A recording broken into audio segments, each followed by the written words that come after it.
Now we're going to get into a really interesting subject about parallel universes and multiple existences.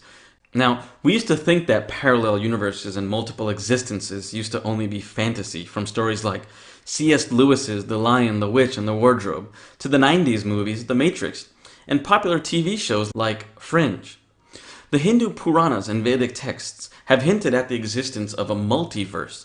However, just as the geodetic effect proved Einstein's theory of relativity true, quantum mechanics is showing us that these realms are distinctly possible. This multiverse is comprised of everything that exists and can exist. Space, time, matter, and energy, as well as all the physical laws of the universe.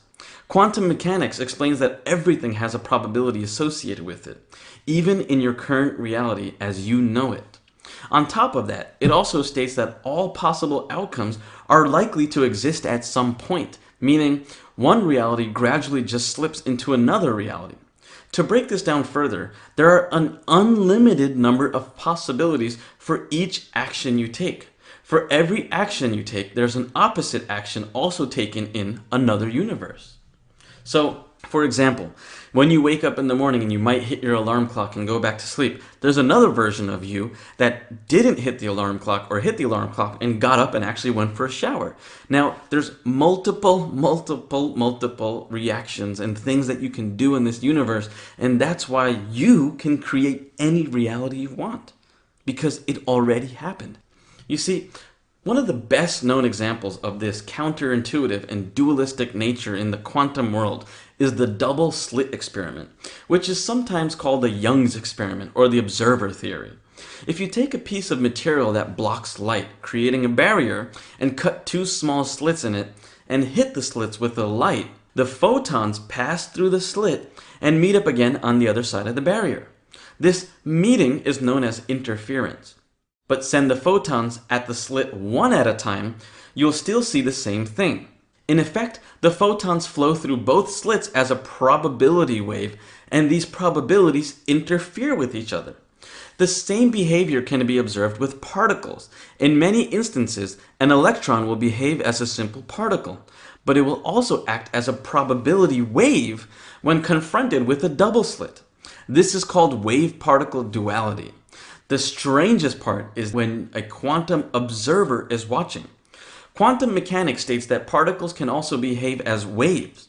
When behaving as waves, they can simultaneously pass through several slits in the barrier and then meet again on the other side of the barrier in the same exact format.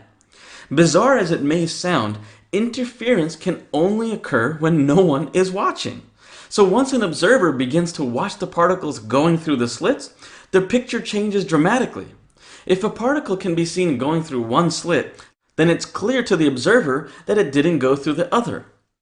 In other words, when being observed, electrons are being forced to behave like particles and not like waves.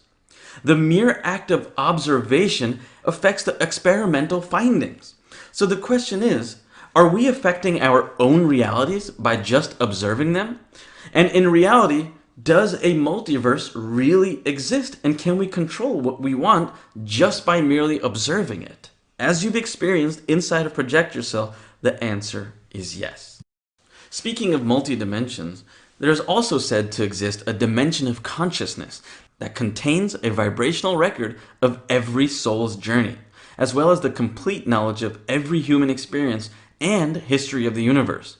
This is what's called the Akashic Records. Akasha is a Sanskrit word that translates to primary substance or ether. And this is the energetic substance that makes up the universe.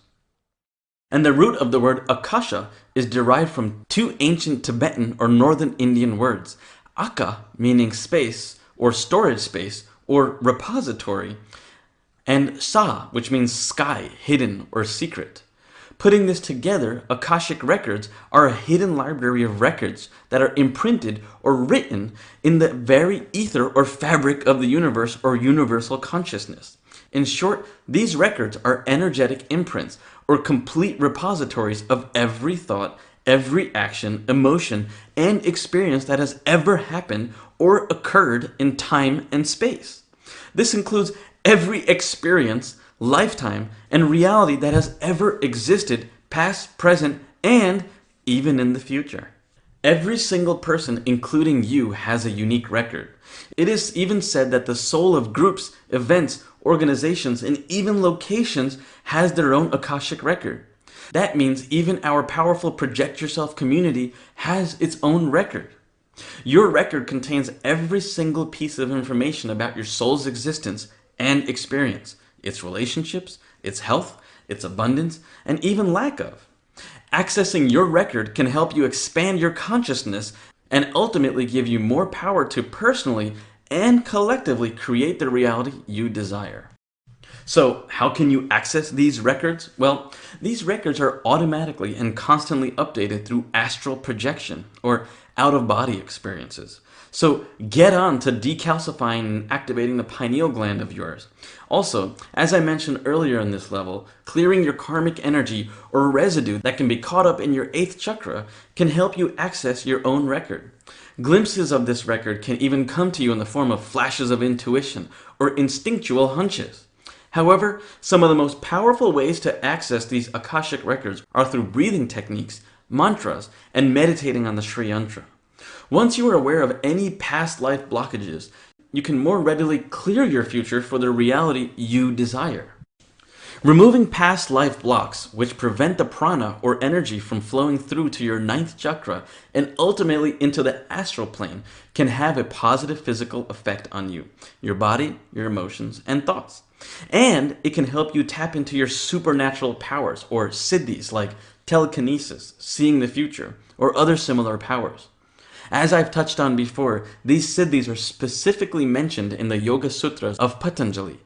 As Patanjali explained, the power of these siddhis can come from genetics, and you can be born with them, or you can tap into them at will through meditation and other techniques.